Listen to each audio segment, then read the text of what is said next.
What's going on, everybody? Welcome back to Knives of the Round Table. My name is Marco, and today we're going to be taking a look at the EMP EDC Nymble T. And that's quite a mouthful, right?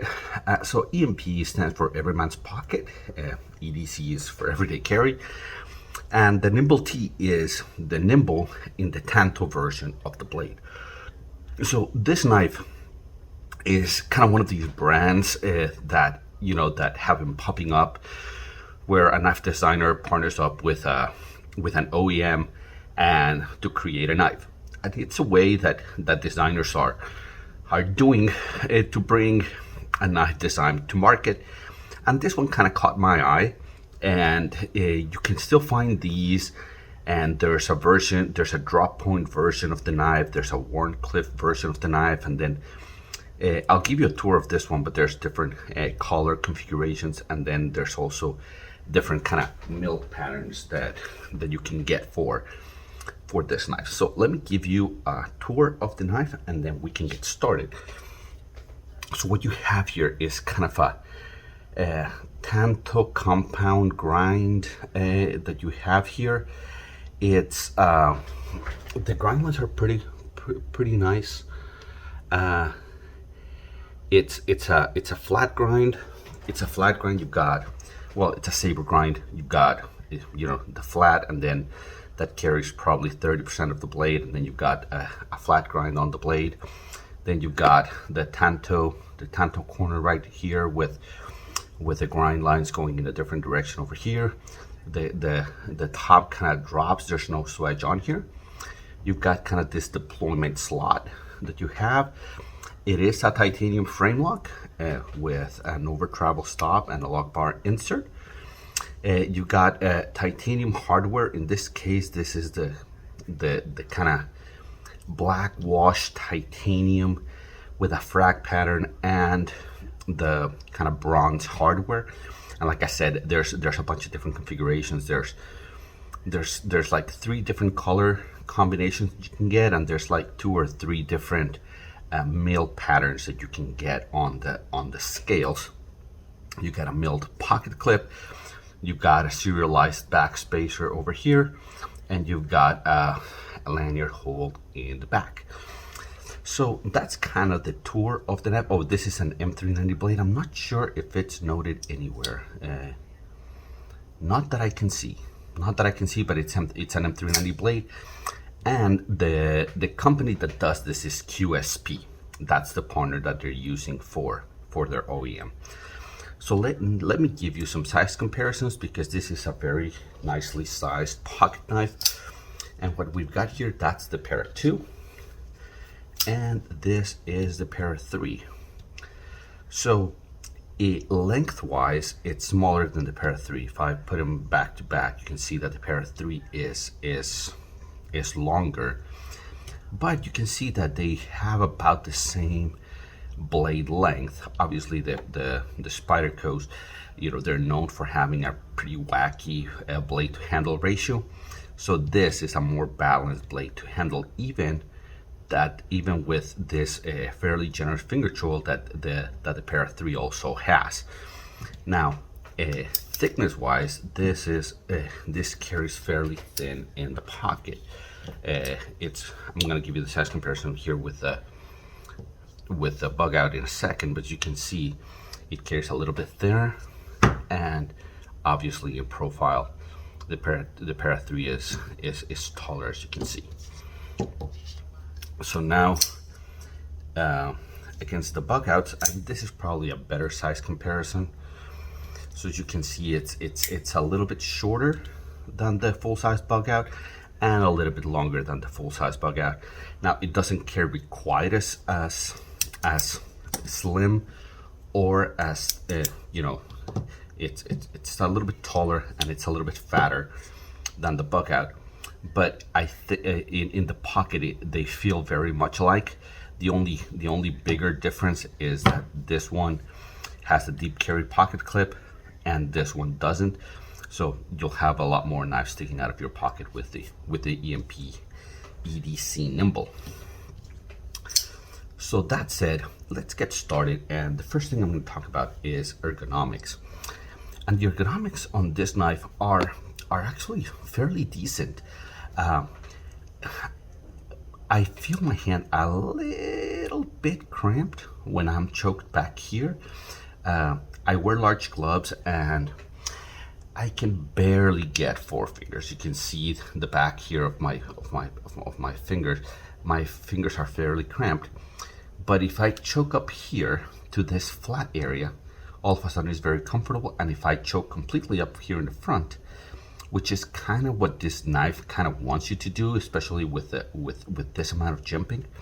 You know, if you're up here in kind of this saber grip, then you've got plenty of real estate. So you can hold it back here. I think people with medium hands will find this position very comfortable. It's a tad bit cramped for my hand. It starts getting really good here in this position, and it becomes really, really good in this position. The jimping is very effective. It's kind of shallow. It's very effective. It doesn't hurt your hand. You can put some pressure into it, and it doesn't hurt. The pocket clip is, you know, it's not small, but I think that the angle or something, or however they did it, it's not a huge hot spot, except, you know, in when you really go hard in a hammer grip right here, you can feel a little bit of the tip right here.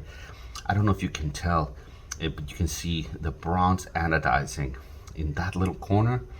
I think maybe they have to kind of round that off, and that would give it just fairly phenomenal ergonomics. This, although it kind of disappears a little bit in my hand, you know, I wear large gloves and it's not a big knife, but the ergonomics are decent. I would say that it's not a huge strength of the knife, but it's certainly not you know, somewhere where I would avoid a knife because of bad ergonomics. I think the ergonomics are decent. Now, the action on this knife is actually it's actually pretty fun, because what you've got here is 3 deployment methods, right? You've got, well, 4 if you count slow rollout, which I kind of don't, but you've got obviously the spider flick, and that's what I find myself using most on here. You've got a front flipper if you want to use that, because you've got this front flipper tab, and then you've got a regular flipper tab. Now, usually I prefer flippers. The flipper is my preferred deployment method, but in this case, I find myself that to use the flipper, my hand ends up kind of landing on the lock bar, and if I touch the lock bar, I can't deploy it. So it's kind of one of those where if I want to deploy it using the flipper, I have to think about where my fingers are at. If you so much just touch the lock bar, you're not going to be able to deploy it, and that's why spidey flicking it, middle finger flicking it, is kind of the way that I've been using most often. It's the detent's very good, and the action is fairly crisp. Now, closing it, it's fairly drop shutty, but it's not as I don't know how to say it. It's not as smooth. Okay, you can feel. I don't know if it's, you know, it's just, it just doesn't feel glassy smooth. Okay, so I would say that the action is fairly snappy, but not very smooth.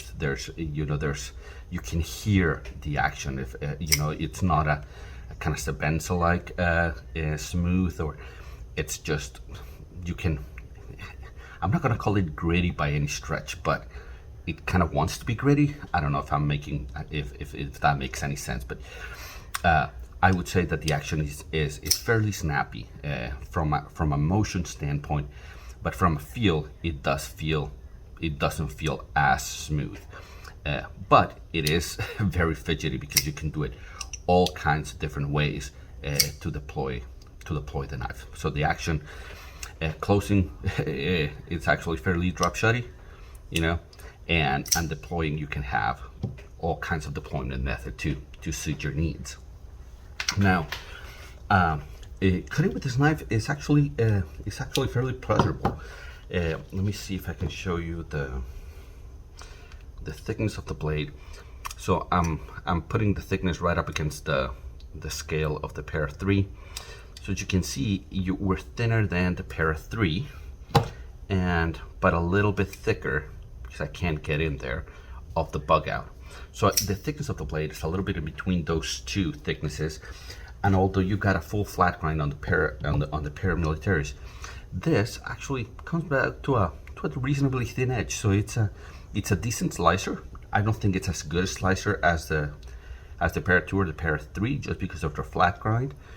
But it's actually a fairly decent slicer. And then the little point of the tanto, for kind of opening packages, for kind of draw utility cuts, that kind of thing, it works actually very well. The tanto, it brings this compound grind, brings a fair amount of material. So if you see the tip, let me see if I can show you here. Yeah, there we go. You can see that we carry a much more material to the tip than the Para 3. So, I will never suggest that you pry with your knife, but if you ever had to, this would be a far more reliable tool to do that than the Para 2 or the Para 3. This carries a much more material up towards the front. So fit and finish. So with OEMs, I think at the top of the foot chain you got Riot of OEMs, and then you have kind of this clump of Wee knives and maybe Bestech and QSP. So this knife is kind of in that range. Now the grind lines are very nice. I like this kind of belt satin grind line finish on the blade, and that's why I chose this one. I think there's a stone wash version of the knife, and like I said, it's got this really nice frag pattern. You've got this kind of atom looking engraving on the pivot that I think looks really cool. Hopefully that's coming across. You've got the engraving of the serial number on the back spacer. Like I said, the pocket clip. So other than the action being a tad bit, I really don't want to call it gritty, but a hint of grit. Other than that, I think that the fit and finish is fairly good, and that's kind of what distinguishes Riot from a lot of the other ones, right? And a lot of the fit and finish and the action and the everything on Riot is kind of just spot on. Now this one is very good. I don't have much experience with QSP. I think I've only had like 2, maybe 3 knives done by QSP, and I feel like they're getting better. They're just not quite there at the Riot level of quality just yet. You got hand rub satin here. I think that the way they've done this this deployment hole is very good. You've got I wouldn't call it chamfering, but you've got a fair amount of kind of rounding and the mill pattern's very good. So I would say that not quite at Riot levels, but I would say it's a decent, no, not decent, it's a good fit and finish, just not with the excellence that I find in Riot. Then I think airing of grievances, right? Like I said, maybe I have to take it apart and clean it and tune it and see if some of that grit goes away. But on a new knife, I wouldn't expect that to have to do that to get it to kind of work in shape. I did find that this frag pattern, it's the one that I like the most, but it's not one that drives me crazy. The ratio of the grad gaps to the squares, I think it's a little bit, it's a bit much, and it doesn't work well with this kind of ramps that they did here in the end. It's more ergonomics because of the ramps, but I think that the choice of both things, it gives you this kind of flat, non-frag here with frag here, and then they interrupt the squares over here. It looks like they haven't refined it quite as much. I'm nitpicking because I think this is a fairly good knife. but I have to tell you kind of what, you know, the portions of this that don't drive me, that I don't like, right?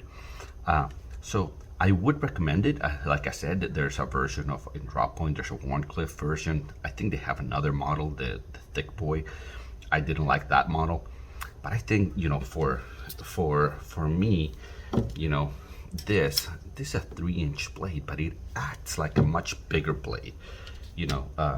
So I would say that if you want a 3-inch blade, this kind of behaves like a bigger knife than it is, and it's fairly good even in my large hands. So I think they did a good job with the design and the execution of this. I think that, you know, if they refine the design, if they refine the build process, I think they can have a really good knife, and hopefully this has been helpful to you guys. If you liked it, then like and subscribe, only if you think that I earned it. And until I see you at the next one, take care.